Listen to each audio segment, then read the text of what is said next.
എലപ്പള്ളിയിലെ brewery പ്ലാന്റുമായി മുന്നോട്ടെന്ന LDF യോഗത്തിൽ മുഖ്യമന്ത്രി. CPI-യുടെയും RJD-യുടെയും എതിർപ്പ് മറികടന്നാണ് ബ്രൂവറി നിർമ്മാണവുമായി ബന്ധപ്പെട്ട് മുന്നോട്ടു പോകാൻ സർക്കാർ തീരുമാനിച്ചത്. ആക്ഷേപങ്ങൾ ഒഴിവാക്കി മുന്നോട്ടു പോകണമെന്നായിരുന്നു LDF യോഗത്തിൽ ഘടകകക്ഷികളുടെ പൊതുവായ നിലപാട്. ശക്തമായ എതിർപ്പാണ് CPI-യും RJD-യും ഉയർത്തിയതെങ്കിലും പദ്ധതിയുമായി മുന്നോട്ട് പോകണമെന്ന നിലപാട് മുഖ്യമന്ത്രി സ്വീകരിക്കുകയായിരുന്നു. മദ്യനിർമ്മാണശാല സർക്കാരിന്റെ നേരത്തെയുള്ള തീരുമാനമാണെന്നും നിലവിൽ ഇതുമായി മുന്നോട്ട് പോകുമെന്നും LDF കൺവീനർ TP രാമകൃഷ്ണൻ മാധ്യമങ്ങളോട് പ്രതികരിച്ചു.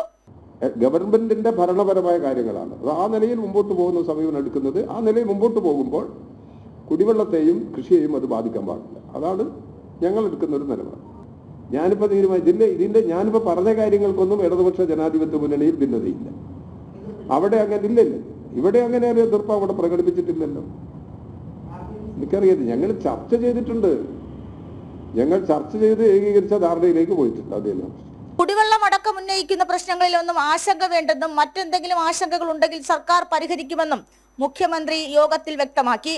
പദ്ധതിയിൽ ആശങ്ക വേണ്ടെന്ന് CPM സംസ്ഥാന സെക്രട്ടറി MV ഗോവിന്ദനും യോഗത്തിൽ പറഞ്ഞു.